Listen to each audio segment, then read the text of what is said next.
Welcome to the Lakers Fast Break. I'm Jamie Sweet here with Laker Tom. We're here for Gerald Glassford, who's enjoying his Sunday afternoon or morning or whatever the time is in your locale. Gerald, enjoy your free time. Everybody needs free time. It makes us who we are. As we come into this last chunk of games, Tom, I don't think I've talked to you since the trade deadline. Yeah, no, I think we've just texted back and forth a few times, and that's it. Obviously, you've been on the blog. If you haven't been to Lakerholics.com, come on by. Tom and I and Michael H. All sort of keep that thing moving and grooving the way it is. And, I try to post a fiver after every game. I'm not always successful because of life and so on. But as it is, there's lots of great discussions over there. This is the time of year where I think Tom posts the least because officially there are no more trades that can be made. Really? For like 2 whole months. There's 2 whole months where you we got major things happening this summer, man. No, well, I mean, I know you like to theorize. You get on your theories pretty quick too. So it's like a 2-week break where Tom isn't like posting a trade every other 20 minutes. I'm actually pretty. If we could get healthy, I'm pretty happy with this team. I agree. Health is just the injury thing has just been nonstop, ridiculous, man. I mean, we go into the break for the All-Star game, and we come out with more injuries than we had went in. Come on, basketball gods, give us a break. I don't know what Christian Wood was doing during the break, but don't do that. And he was playing so well. I mean, when you look at the losses of this, the way that Wood and Jax had been playing, was exactly what we had hoped for from them in the first part of the year. And I think almost written both of them off as being gone. Sure. They really came back really strong. I've never been one of these Prince haters. I started off really negative on him, but I really liked how he hung in there. And I like the fact that he'll take the shot. I don't care. I don't care how close he's guarded. He'll take the shot. And some of the other guys won't. Yeah. And then D'Lo, the way that he came back after getting benched, and he's absolutely right about that. The way that you play best with LeBron and AD is to take advantage of the fact that guys are covering them and focusing on them, and you be your most aggressive. You don't defer to them. All that does is put more pressure on them. So it's been a revelation to me the way that they've turned things around. Man, that schedule is brutal. Yeah. This next 10 games, 11 games. 10 games, we are going to be underdogs in 9 of them. I mean, that's the way it is. The one that we aren't the underdogs, that's probably your perfect one every 10 trap games, back to back against the Wizards, is it? I think on Friday. God, Jesus. Not New York. It's like after Boston. Yeah. So you wonder what the Lakers strategy, which seems to be focus on the second game, no matter even if it's an easier game, and let the first game go. I don't know. So my guess, when I looked at how the rest, I broke down the remaining games of the season. I think I did this in one of my fivers. Not the last one. What do you think we're going to do in the next 10? I think we're going to go 6-4. I think we're going to keep going with this kind of 1 step forward, 2 steps back, 2 steps forward, 1 step back. 4 is really 1.5 steps forward, 1 step back. I know, but you know what I mean? Like, I don't see us breaking away from the pack. I don't see us going 7-3, 8-2, 9-1, 10-0. I just don't see it. The quality of opponent is too good. There's too many guys out.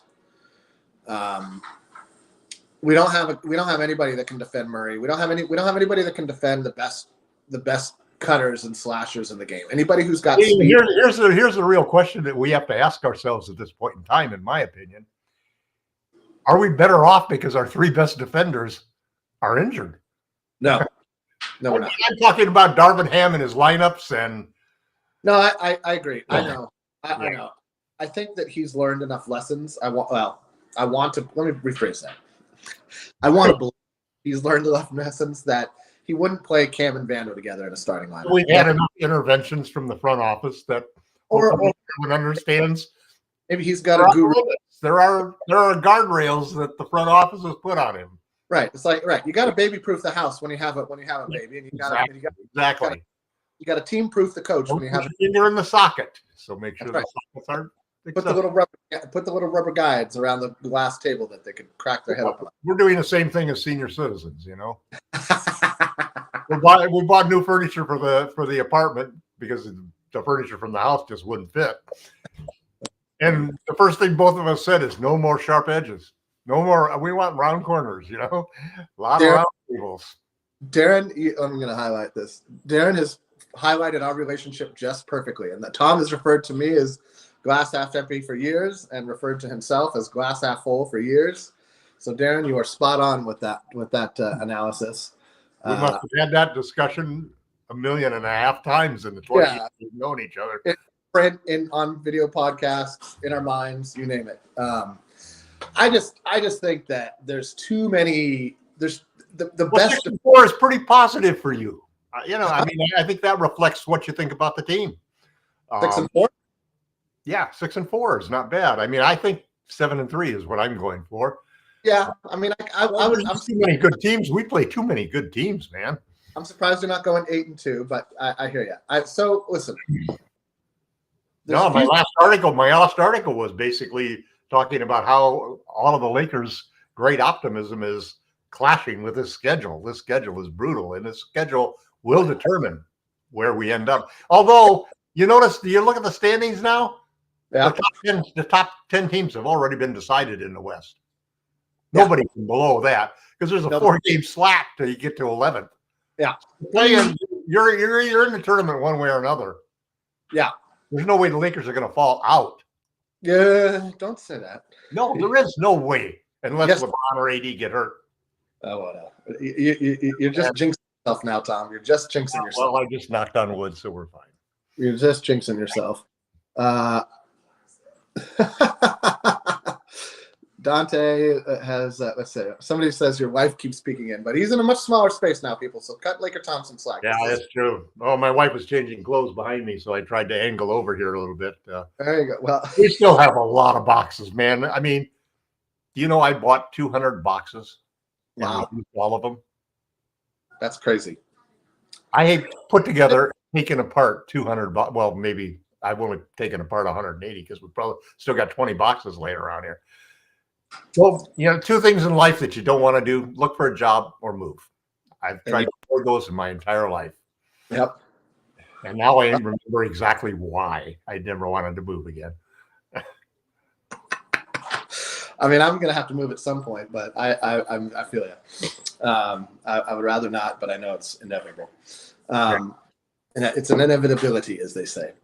All right, so I'll say this. The last thing I'm going to say, since we haven't talked in a while, post trade deadline, my only surprise was that we didn't move Max Christie for either get under the second apron or get under the apron, and maybe get a draft pick or 2 out of it. Well, we're under the second apron, but it's the tax, which is tax is about 9,000 below the 9 million below the apron. Yeah. So we were due to pay 3 or 4 million. We could have saved 50 million if we did that. Why do you think I almost think that we didn't do it because of all the negative publicity that had been put out on the internet about that and social media. That I think that 2 things. I think that that Christie wasn't attracting interest from anyone that got back what they thought he was worth to them to win now, basically, because he's been tracking up the whole season. I'm not saying he's anything other than Max Christie, but I feel like he's been tracking upwards, right? You got to remember, he's still not even 21. Yeah, plenty of upside, and he's one of our better. That one block he made was on that 3-point shot. That showed you what he's capable of. We don't have many guys on our team who could do that, and can also hold their own on the other end of the court. No, you could see a world where we're able to keep him for like the MLE this summer, right? Yeah. You know, something reasonable. Or he could be included and be essentially, you know, another young asset that you include in a trade if you go for it. He doesn't make enough money it's so sad. He's not, you know, like basically you include him, he's not even filler. He doesn't even qualify as filler because he makes so little. He becomes like a late first rounder, early second rounder. Right. In draft pick. I'm just going to switch locations here real quick. But I like Max. I like Max, and I think he's played well. I'm still a little apprehensive about what Darwin's going to do when he mixes in the three defenders and he gets them back, because you got to be careful not to undermine how well we've played offensively. We've really turned into an offensive juggernaut. This team is like the 4th or 5th standing in offensive rating. Our 3-point shooting is all of a sudden a strength. It's totally changed. The playmaking, the 30 assists per game that we're doing and so forth. These are what really made the team work. And somehow we've got to figure out how to maintain that momentum that we've created offensively while integrating the key players that we need defensively, because we do have some real lapses there at times. And the playoffs are obviously going to exacerbate and isolate and highlight all of those deficiencies that we have. We're a better offensive team right now than we are a defensive team. And I'm hoping that we can ideally get to that balance, where we're maybe not elite at either one of them, but let's say we're 5th through 9th on either one of them. I'd like to be in that position. I find it interesting that the Bucks and the Lakers flipped problems. They were killing the league in offense. I know, isn't that how they're elite defensively, and they can't put it in the hole. Right. We were elite, not elite. We were solid defensively. Now we can't defend, but we can shoot. All right. Yeah, I think both teams. Great offense beats great defense is really what the NBA is all around. In the playoffs, I'm not so sure. In the regular season, it becomes less of that in the playoffs, but still in the playoffs, it still comes. It's a superstar league, man, and these guys can be. You can't stop some of these guys, man. It's just shot making is going to really determine it. Sure, but you can make it hard, and I feel like that's why I kind of called Denver the team of destiny last year. You made it right. We contested as well as anybody contested against Denver, and they still got. Yeah. And in that case, yes, great offense did beat great defense, but it wasn't for lack of effort. And so, and it wasn't. It was just one of those situations where you have a streak where everybody on the team, all of their key players. The guy who impressed me the most is Aaron Gordon. He dominated. He was really their third star, and we had nobody who could contest with him. No. It'll be interesting to see how Rui stands up this year, because that's who he would be putting up against. Well, that's why I think they went out and got Hayes. Hayes can stay in front of Jokic, and he'll foul. That's fine, but that means you can. Hayes is really. I've been impressed with Hayes. I can't believe how he's turned the season around. He took his coaching. He listened to the coaches. That's what young NBA players out there who happen to watch this show. Listen to your coaches until it is proved otherwise that they aren't helping. They're just trying to win. That's really one of the idiosyncrasies of the Lakers setup, that they have surrounded a LeBron James team with nothing but guys under 30 and coaches who all came from the player development wing of the coaching trees. Well, because you don't need to coach LeBron. Yeah. You're not bringing in a coach to help LeBron get to that next level. Just like most of the time you want to bring in a coach who at least has rapport with LeBron and can at least coach him. LeBron's pretty coachable. He's more coachable than most superstars that you see. A lot more coachable than Kobe was. That's for sure. I'm thinking that your qualifications to coach somebody at LeBron's level is that you go, okay, and LeBron. Suggestion. If LeBron agrees to have you be his coach, then that's the first quality. And when LeBron comes into the huddle and draws the play up, you go, good play, good job. Let's do that. Yeah. That's the qualifications. It ends there. So what about let's talk about the game tonight. This afternoon.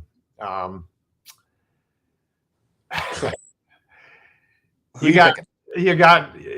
Hopefully, I haven't heard anything more on the starters. I'm assuming that our guys who have 6-0 are starting again, right? And they're going to try to go 7-0. That's right. Okay, so if that's the case, then you got Reeves and D'Lo, and who are they going to guard? Who's going to guard whom? I don't know. I have to actually. I don't know who's starting on the other team. I got to look at who's on the other. Well, we know that you got the two. You're not going to get Beal, so you only got two of the three superstars. So Durant, Beal is out.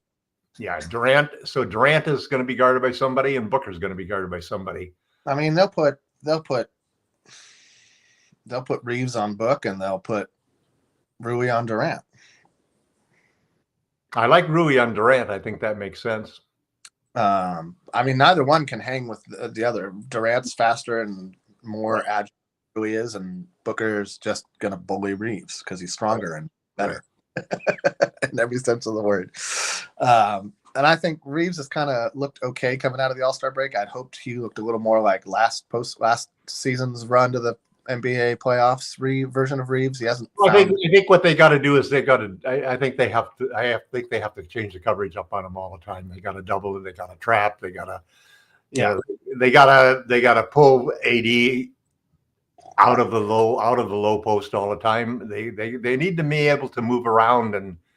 I could see a world where AD guards. I take that back. I think they'll put AD on Durant. They'll put LeBron on Nurkic, or even Hachimura on Nurkic, and put LeBron on Booker or whoever's taking Beal's place. Well, but it almost comes up to if you're going to play man to man and you're not switching everything, which we can't do with the guys that we got, then you have to take the ball out of Booker's hands and out of Durant's hands, and hope that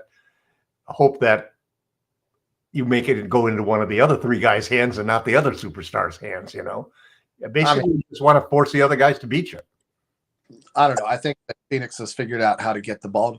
I mean, they just have to play a two-man game, and that's going to blow that up. I don't think there's a way to do that. I think that you have to pick your poison and just contest hard, because they're going to get shots. They're both going to shoot the ball.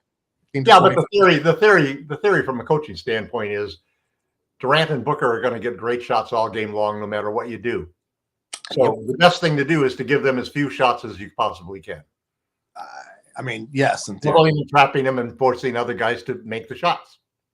See how that works. And that's always should be always an adjustable strategy. That if they're red hot and other guys are making the shots, then maybe you switch it. Although most coaches live and die, they pretty much figure that they're going to get killed by Durant, and they're going to get. I mean, without Vanderbilt and Reddish and we're going to get killed by those two guys. So update on either one, which is concerning to me. That makes me think that we probably won't see Cam for the rest of the season. That he's the same ridiculous injury that besieged Lonnie Walker the fourth last season now taken hold and can't. And it's like there's a curse of the ankles in the Laker training staff room. And I had hoped that out of the All-Star break we'd hear something about Vando, but it looks like he's in a walking boot as well. Like when you see him on the court, he's got like a weird shoe, but maybe it was just his shoe. I don't know. So that's concerning as well. It makes me think that. Yeah, I mean, I don't think we're going to get Vando back this season. I don't think we're going to get Vando back this season either. Which is unfortunate because, like, up until he went down, he had discovered the best version of himself that one could hope for at this stage in his career. Yep. And that's a good sign. So, I mean, to a certain extent, they were investing in Vando because that's why they didn't sign him until late, so that, he couldn't be traded. So that, that he would have the ability to feel comfortable coming off of the bench when other guys were all worried about where they were going. Right. I agree with you. I'm like the difference between how you and I look at everything in life. And then obviously, people have to realize this is just nothing more than just a lean one way or another that each of us have into the wind.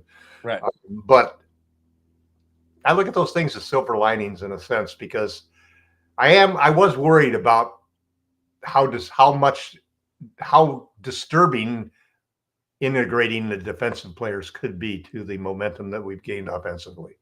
Yeah. And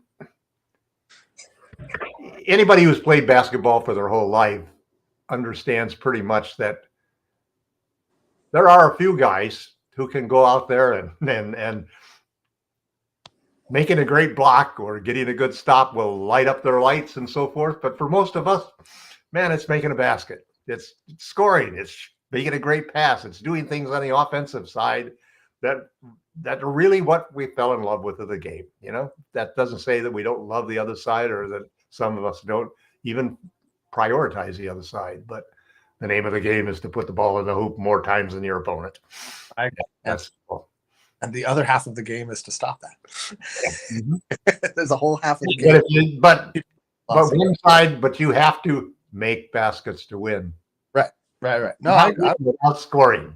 I'll never disagree with that. I'll just always insist that people kind of gloss the other half of the game, which is to stop that. And it's true. I mean, it's a 2-to-1 situation. I mean, flex and coverage. The defensive team is going to get is not going to be awards for offensive. These guys are so good today and so talented and so athletic and the evolution of. I mean, when I played basketball, I was probably like the only person that ever did a Euro step. And I got called for traveling every time I did it.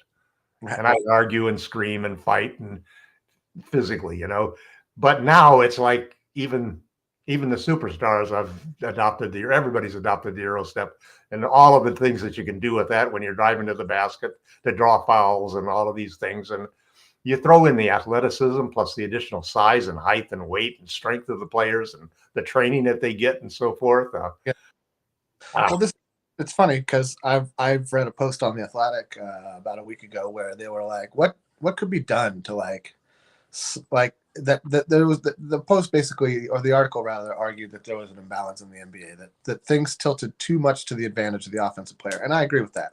I do agree with that too. I think that it's the offensive player veering into the defensive player that cannot be allowed to be called a defensive foul. I think there's a lot of things that they just don't call routinely. Like, I can't tell you the number of times I watch a shooter take 2 or 3 little steps to get themselves squared up. That's a travel. Yeah, right. That's a travel. Like, it should just be called. Oh, sorry, Dame Lillard. I know you're trying to win the game on that shot, but that was 3 steps, and that's game over. Game over. Yeah, but it's really I think the 2 most egregious things are this whole landing spot issue thing where guys kicking their feet out and so forth and drawing offensive fouls and guys veering in for little tiny bumps when guys like LeBron go in there and get butchered all the way through and physically, they need to adjust those rules to balance things out so offensive players can't just easily draw fouls, because the guys who are good at it, the guys like Harden in his prime, it's impossible to stop him. Murray. And it's little guys like Trae Young, man. Trae Young will veer 180 degrees off of his course to bang into somebody. And so everybody does it now. Yeah. I teach my granddaughter to do that.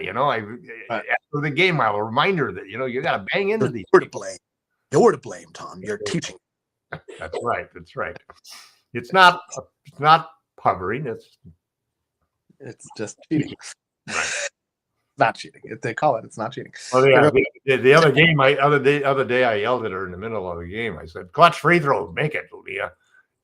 And nobody else had said anything, and it came out right in the moment when it was in silence. She made the free throw. Thank God. That was good. That would have made an awkward pizza party afterward. If she really, yeah. Well, no, not like really. I was really on granddaughter's case. It was just a game, Grandpa. Yeah, I know. It's like, I'll tell you what's really hard is watching a Lakers game when you're not in your own house.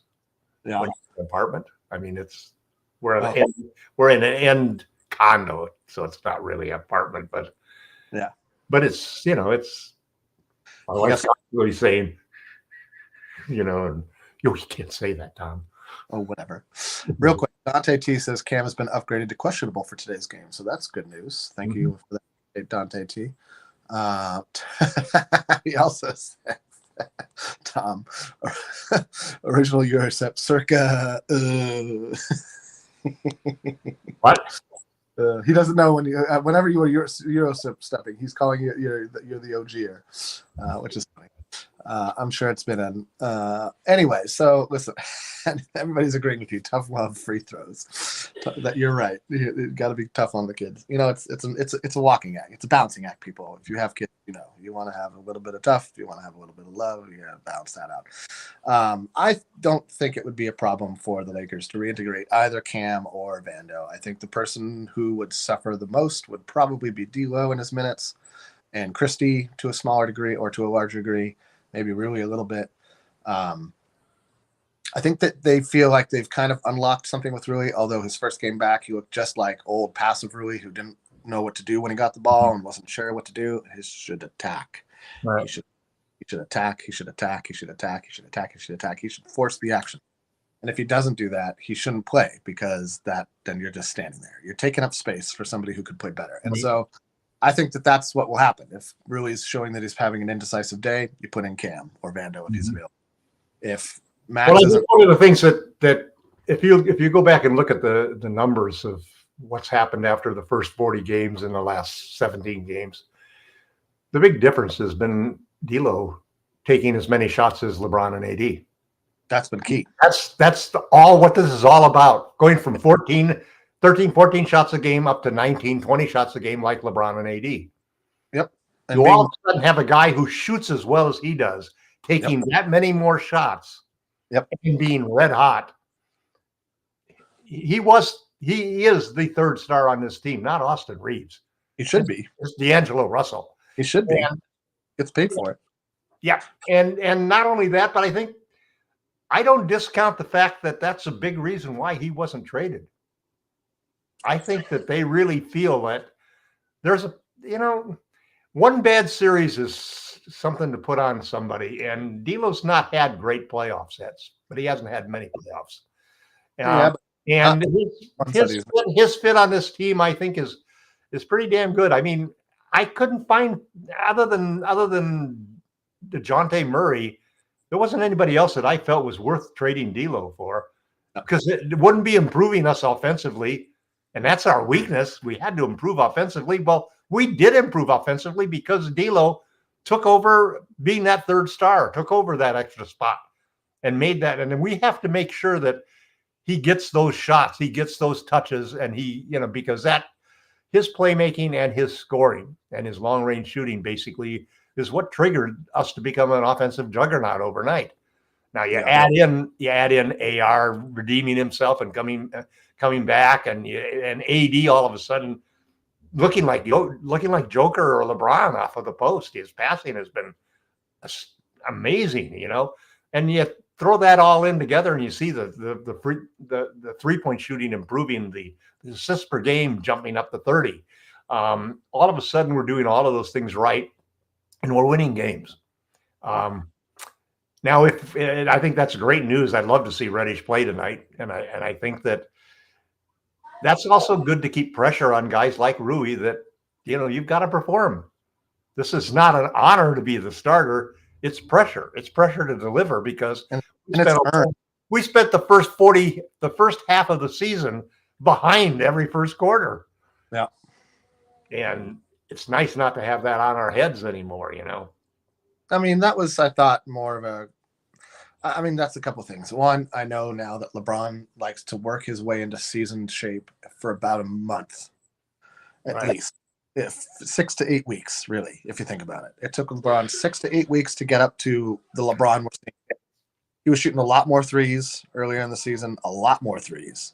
He was not driving it to the rim almost at all. And what do you do when you're tired and you're out on the court? Huh? What do you do when you're tired or gotten older as your game emerges?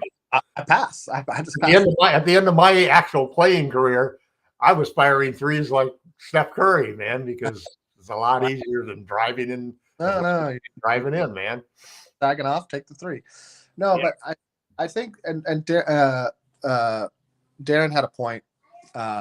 He would like to see Cam on KD. If Cam does come back today, I think he's going to be on like a 15-20 minute for the game, minutes restriction.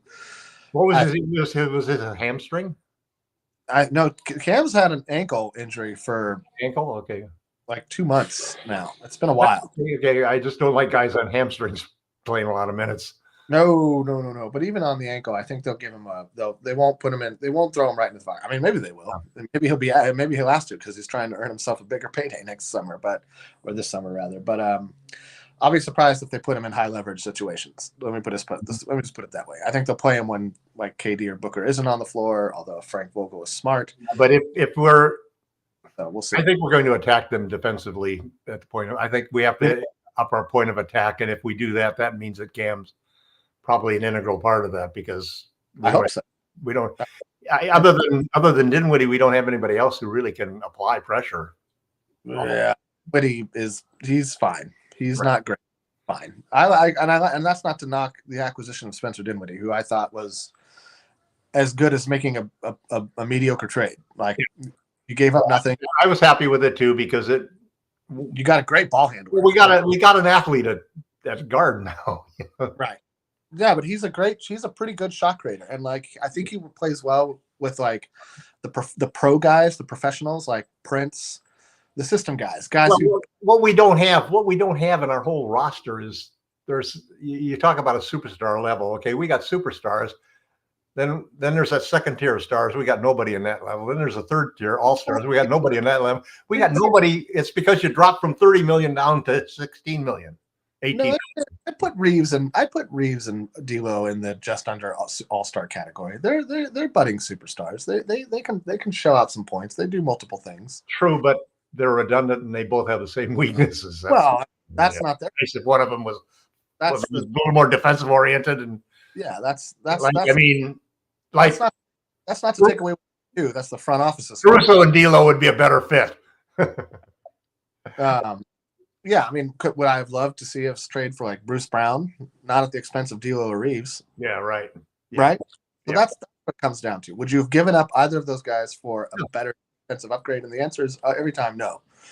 So at least the ones that seemed like they were kind of maybe available. I don't even know that Toronto made. The other side of it is I happen to think that D'Lo is becoming a better player.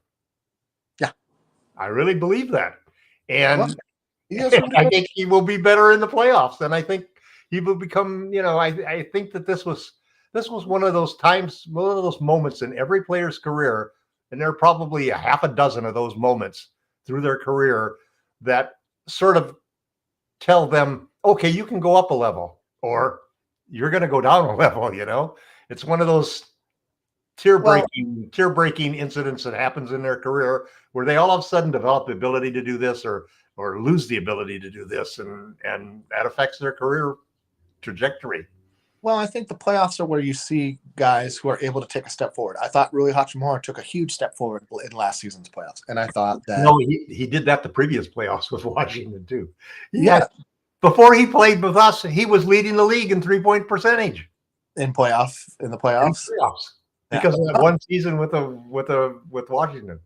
That I think that's a sign of, guys who understand the moment and are able to not take the pressure to heart. Like, not that they don't feel the pressure, but they don't let it get into their heads. They don't let it affect the game. So they take that. Just so you know, Gary A is very happy that you're back. He's giving you, he's flexing back at you. Glad. Thanks, Gary. Kurt Affair also says, hello, welcome back. Man, I tell you, having to sell your house and move is, well, what a life-changing situation. So, Darren, we were just talking about Spencer Dinwiddie. We were giving him some props. I mean, he's never going to be the solution on offense. He's not going to be breaking down the defense. Right. He's not going to be getting hot from three. He's a mediocre three-point shooter. And he's not the guy who he was a few years. He's had two big knee injuries and surgeries over the last couple of seasons. So he doesn't have that speed or quickness that he had back on Dallas, I think, was when he was kind of breaking out and looking like he could ascend to that next level player. Then he had a couple injuries, and he's just a solid player, and that's fine. There's nothing wrong with it. It's what the Lakers need, since Gabe Vincent is probably not coming back this season. Or if he does, he just shouldn't play. Like, get whatever's wrong with you right, so that the next 2 years of your contract, you can contribute something to hopefully somebody else. Well, he also gives us some physicality and aggressiveness on defense that Reed and Nico don't have, Well, he's a pro. He's going to go out and execute the game plan. He's not going to deviate. He's going to do what needs doing, and the Lakers need guys like that. That's what Schroeder was, right? He went out and did what the coach told him to do. Get to the paint, kick it out, Right. find the open man. That's what he did all the time. And So if he's a variation of Dennis Schroeder in ways. a slower, older, Slower, older, taller, tougher, better. He's more physical. He gets more physical than Schroeder. I love Spencer's look. I'm like, that's how everybody. If I could have, I could look. I'm getting there. My hair doesn't quite. Really? Geez, that's on top of this whole thing. My barber decided to go to Vietnam for 2 months. Yeah. I haven't had a haircut in I can't know how long, man. You're gonna look like a dirty hippie before this season's out. Good man. You have to watch. Go see the Dead in the Sphere. Go see the Dead in the Sphere. $8,000. No, I've been wanting to go to the Sphere. I've been. Gerald's all about it. I don't know if he's been. $800 is the tickets now. Too much. Not worth it. I'll wait till they're at the Hollywood Bowl, whoever it is. All right. Well, but I don't think you can repeat the experiences. Really isn't who's going to be at the show. No, the experience I think is the venue itself. That it's anyone unique. Chat been to a Sphere show yet? Let us know. Tell us how it is. Yeah, really. Yeah. 12 words or less. Don't go on and on and on and on. Is it worth $800 or $1,200 or whatever? I mean, maybe is there a difference in experience in the show? Oh, if you go way up for the ticket, third row, it's vertigo inducing for those who suffer from vertigo, which is kind of awesome in and of itself. Well, I don't know. I mean, not awesome. Have you ever had the type of experience where you're out hiking and everybody says, "Oh, hey, we can easily take this little trail across the side of this mountain," and and you get halfway out there and you say, "Jesus, why did I ever do this?" Or somebody talks you into going on the world's most dangerous roller coaster, and well, I was gonna say, only in Vegas could they build something so awesome that also happens to induce vertigo. Like, yeah. I tell you, go Vegas, you go. I used to do a lot of trail running in the mountains of Marin here, and that was always my venue. I'd always go up into the hills, and I can't do that anymore. Aside from the physical nature of having to do that, I'm hiking rather than running. But there were a couple of trails where I got on a couple of years ago where I actually had to crawl my way back. Don't tell me that. That sounds terrible. No, all of a sudden it seemed like, man, I was hanging on to limbs and leaves and trees and everything, just trying to cut the trail. Dante T has a nice observation, I think. Late blooming for D'Lo, like Chauncey Billups. That's a great comparison because neither was athletic. I would say Chauncey Billups is 2 times the defender, obviously, that D'Lo has ever shown himself to be. That is a great observation, and I'll add something to that. I think that where you are and the opportunity that's afforded to you at that point in time when you're ready to make a change, also is unique and career changing.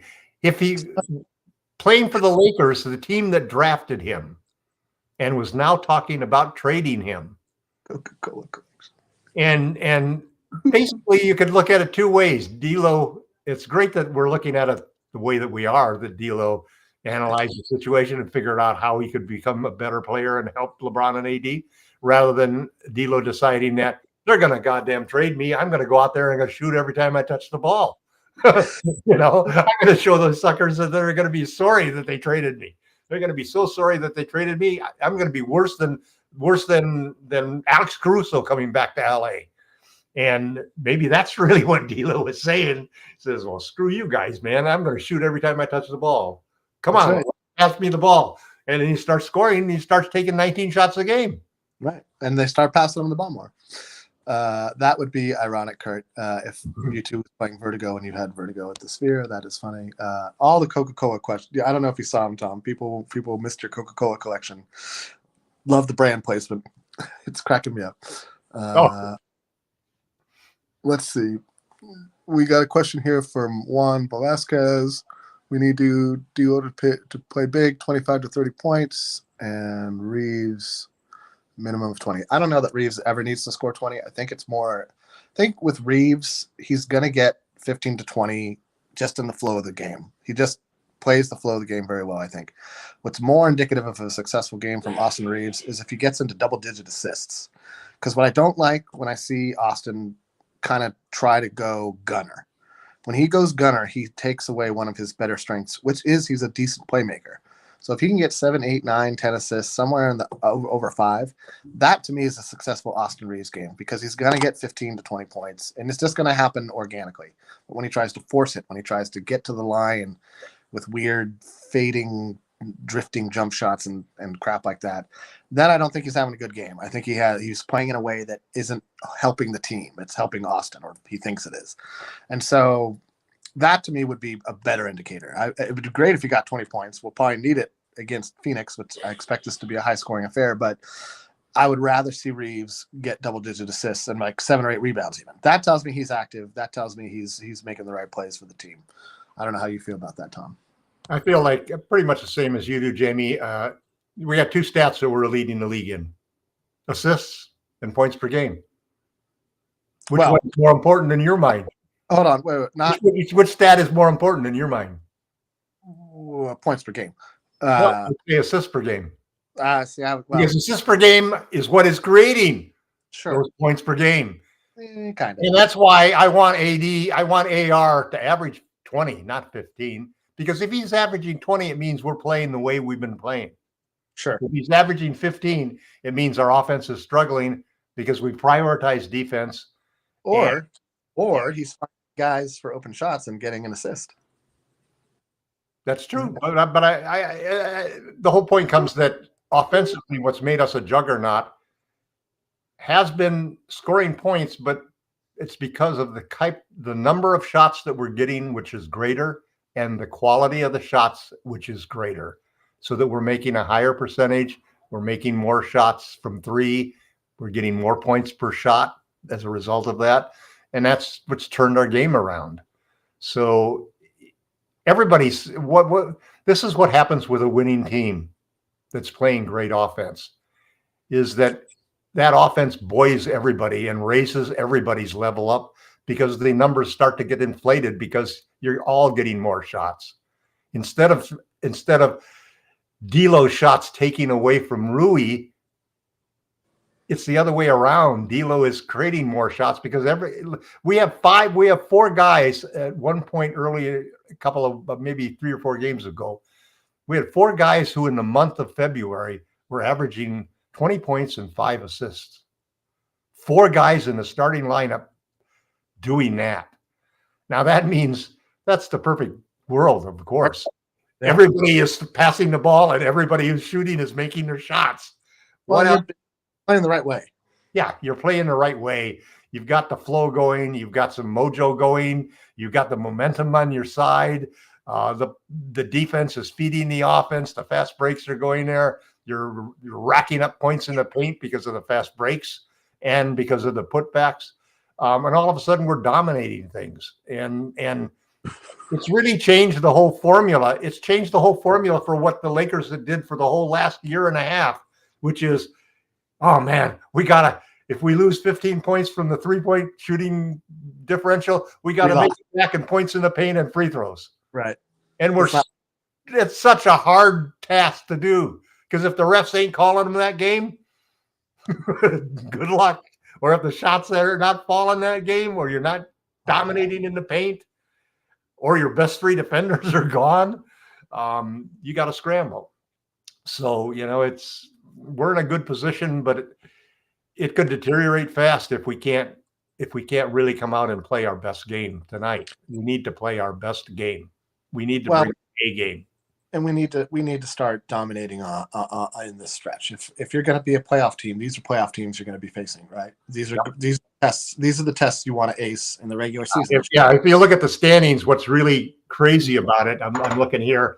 You need to beat Denver. The teams from 11 through 16 in the last 10 games, their records are 2-8, 3-7, 2-8, 2-8, and 1-9.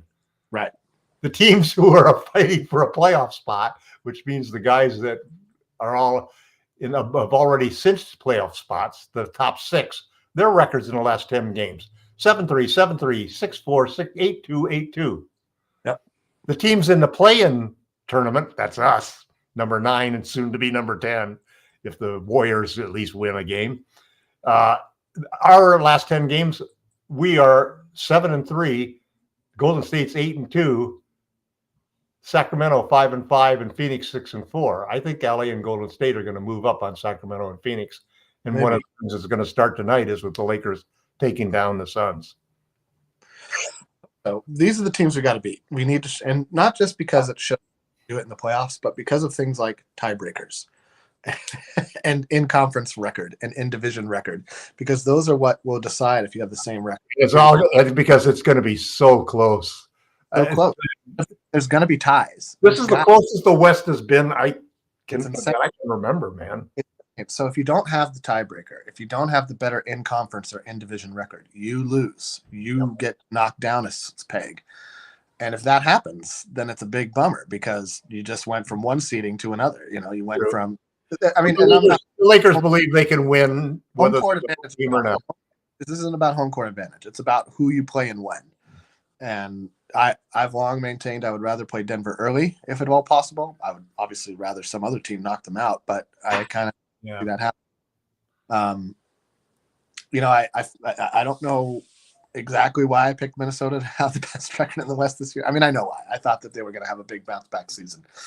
I didn't think that Gobert would be as impactful. I thought Cat would be more impactful, but regardless, if Minnesota can somehow be on a track to face Denver in the second round of the playoffs, that would be interesting because I think the way it slots now is that Denver would probably play the winner of us if it were us versus Golden State, and the winner of what it would be Phoenix. Well, if it happened today, Denver would play New Orleans because they're 4-5. That's right. Thank you. Yeah. If the Clippers would play Dallas, they're 3-6. Minnesota would play Phoenix 1-8, and OKC would play Sacramento 2-7. But I happen to think that Sacramento and Phoenix, I think the Lakers and Golden State are going to move up. Well, it has to start today. Yeah, got to start today. Beat Phoenix today, and you got a shot at that. Don't, and it's going to get a lot. Well, no matter how you chart the ups and downs of what's happening, the Lakers have to go like this, okay? They can't go like this, and they can't go like that. So you're absolutely right. We're 1-1 for the month, or for the post All-Star game. So we got to move to 2-1 today. Right where we were, right how we've been all season long. 2-1 is fine, but notice lately we've won 9 of the last 12 games. Yeah, but you got to also look at the quality. You got to win 3 out of 4. You got to win 3 out of every 4 games the rest of the way. That's kind of misleading though, because of those games, one of them was against Detroit. One of them was against the Spurs. Mm-hmm. You know, there's been some. One of them was against the Hornets. Mm-hmm. These are not. But those are games where sometimes you run into a hot shooting team, and sure. I'm just saying, no matter who it is, they can all shoot at some point. Those ain't the tests this next 10 game stretch is going to be. That's all I'm saying. This is. So if we come out of this playoff quality, we have to play off playoff quality basketball starting tonight. Every night, every single game, including the Clippers game, or not in the Wizards game. Yes. Don't fall back on those. You can't choke one of those games. Ooh, do not do that. If you do that, you're done. Like, you think of those games as erasing one of your big victories. You want to erase one of your big victories? That's what you do. Well, we're coming up on 50 minutes here. Dallas would put the Clippers out of their misery. I want to believe that. I'm not so sure. I think that it would require. I think that's a series that goes 6-7 games. To be honest, just the way he's playing. Frank would say, please beat the Zone Suns, destroy their hope, lol. I don't know that that's going to happen today, Frank. I think that, these guys flush the toilet on the games pretty quickly. I think there's very few games that, echo up past the day that they play them. They play so many games. especially if you've been in the league for a few years. It's just a never-ending grind until you get to the playoffs. So, I think that they move on fairly quickly from regular season wins and losses. Well, it depends how a lot of it too still depends on how you win or lose. Sure. I'm sure LeBron thought about the non-call that Tatum had on his driving layup at the end of the Boston game last year, 2 or 3 days. I see. It's funny. There was a period in time where I have to admit I didn't want to watch the Lakers play. Huh. Who are you? I mean, seriously, where my wife would say, "Hey, honey, there's a Laker game tonight," and I'd go, oh, "Shit," and it's like, I don't even want to watch this team play. They're so bad. 50 minutes and full explanation. I still watched them out of loyalty, but a couple of times I turned them off and put a movie on. And that's changed so dramatically. Because even during the last 12 games, if we've lost 3 games or 4 games or whatever it is, I haven't felt like we didn't play in those 3 or 4 games that we lost. I thought the other team got hot, and we were missing guys here and there, and that hurt us. But it wasn't like the earlier in the season where I was saying, God damn, this team doesn't even deserve to have me watch them, because they were playing so poorly and competing so terribly that you just took the heart out of you. It was like, yeah, if this is going to be part of my entertainment for life, then I'm going to change. And I'm not a guy who changes teams. I've been a Laker fan since Wilt Chamberlain. Kurt, this is great advice for everybody. It's like being in a marriage. Sometimes you just need to put a movie on. It's exactly right. There's true. And there haven't been many, there are times when when it just gets so frustrating, how good the Lakers can be at their best. And the one weird thing about this season is LeBron and AD have been pretty uninjured, healthy. If the rest of the guys could stop spraining their ankles and pulling their hamstrings and straightening their foot, doing whatever they're doing to hurt themselves when they're on vacation, we could maybe put together a great team. Win number 18 before Laker Tom gets too old to follow the game anymore. You're going to live forever. So this is my prediction. I predict that LeBron will rest 1 game of every back-to-back going forward, which puts him just 1 single game below the threshold for the games. It's cutting it kind of close, though. To qualify for all the wonderful a twisted ankle in game number 79 or 80. It gives him a 1-game buffer. Game buffer? I might want to have a 2-game buffer if I were LeBron's age. He can miss 1 game more than every. There's 5 back-to-backs left. We just played one of them, so he missed one of those, right? We have 5 back-to-backs left. Come on, you got to be kidding me. Look at the schedule. We only got 25 games left. There's 5 back-to-backs in that mess of games. 2 of them happen on this upcoming slate of games. He's going to miss 2 of those games. That means he'll have 3 more that he misses, and he'll have a 1-game buffer. If the last game of the season, he'll play one of them to get a 2-game buffer, so he can take off before the playoffs to get a rest. That's what I was saying. That 1-game buffer is if the last game doesn't matter. Yeah, that's how. But rest. It could matter for being able to rest, though. You heard it here first. All right. So as we wrap this up, I'm going to get your final thoughts. I want to just mention to everybody, like and subscribe if you haven't liked and subscribe us. As Gerald would say, wherever you get your podcast, leave us a 5-star rating and a lovely review if you so choose. Helps the channel, helps Gerald, who does puts in a lot of time and effort to make this all happen. So thanks to Gerald. Thanks to our whole team, actually. Joe, Stone Hansen, Nick. It's a great team. Laker Tom. If you're out there listening, Magic Man, hope you're doing better. Hope you're feeling, more like yourself. And come by the blog if you want. We're here. Everybody. Yeah, DJ on. And to everybody at the blog, thanks for blogging them and stuff like that. So as we conclude our show for the day, any last thoughts? Anything you'd like to say? Any word of advice for our listeners and watchers? I think one of the things that's going to be really critical in this game is how well D'Angelo Russell continues to play. And I think that I can see a universe where D'Angelo Russell comes through and is the third star that the Lakers need, we go ahead and we win a championship. And then the question is, does loyalty really and wanting to play for the Lakers come into play where D'Lo does not exercise his player option, but instead renegotiates a new contract with the Lakers and becomes the point guard of the future? I'd like to see a trend toward that happening starting with tonight's game, because I think that D'Lo had a so-so game in the last game, and I think he's going to come out looking to really have a big game and looking to get the Lakers off to an early lead with a lot of sharp shooting. So that's my hopes for tonight. And other than that, everybody stay healthy, take care of yourself, declutter your house, declutter your life, because it's a hell of a thing when you have to move. I only have one bit of advice. I agree with everything Tom just said. I expect to see big games from our guards because we need them. And Phoenix is not a defensive juggernaut, so we should be attacking the paint, trying to get them in foul trouble. Don't turn the ball over, and just remember when driving. That's the other thing we have been doing a great job of, is that stretch not only had the most points per game and most assists, but also the fewest turnovers that I can remember a Lakers team having. No, taking care of the ball. Long time when you're doing 30 assists per game and you can hold your turnovers down. That's a hell of a performance. You don't get a shot off if you turn the ball over. It's as simple.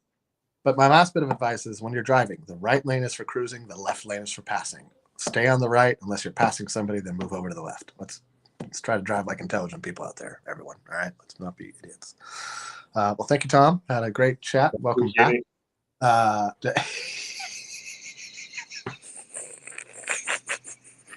All these Coca-Cola jokes have gotten me. My wife, I have adjusted it. The way you adjust to your Coke habit is that I generally drink just mini Cokes, which is a new invention that Coca-Cola and the soft drink industry put out there to make people pay more for their drinks, because you pay more per ounce than the mini Cokes, but you only get a smaller Coke, so you don't drink as much. You're not getting the diabetes. One of the problems as you get older, and I don't know if anybody else has this problem if you're older, my wife and I constantly make mental errors when we order stuff online, So she ordered the last 2 batches, and I got 4 cartons of full-size Cokes.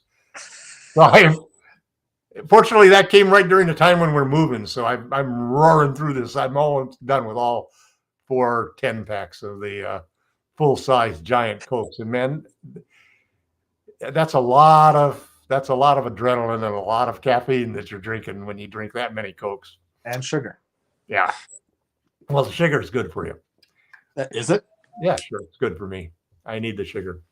All right. Well, on that healthy note, we will sign off for the day. If Coke would give us free Cokes for pushing them out, that would be another benefit for the blog, or for the podcast. Or at least for Laker Tom. I don't drink. I'll work on that. Maybe we can get a deal with Coke. I think you should work on that. I think you're the only one who's going to benefit. I'm not going to. You can have mine. I share with it. We'll send some down to the. Nope, I don't do soda. We don't do soda in this house. You don't do sodas? Oh, really? Caffeine. Straight. Well, that's coffee. You do coffee though. Well, yeah, but it's not soda. I don't put sugar or creamer in it. Nothing. This is black like my cold and caring heart. Like we said, sunshine and rainbows, people. Sunshine and rainbows. Right, sunshine and rainbows. All right, let me figure out how to end this thing. I got this. Okay. Joe, final score tonight will be 120 to 118. Lakers by 2. I'm going to say 124 to 103. Lakers by 21. I can't help but be 7 more threes than they do. Darren, I can't help but be who I am. That's how we're going to win the game. 7 more threes than the Suns. All right. As I like to tell everybody, I'm sweet enough as it is when they ask me to put sugar and stuff. So it's true. I'm as sweet as I need to be. All right. Thanks a lot, everybody. Thank you, Tom. Everybody have a great weekend. And go Lakers. Good enough. Go Lakers. Let's win one for the team. There you go. Yes.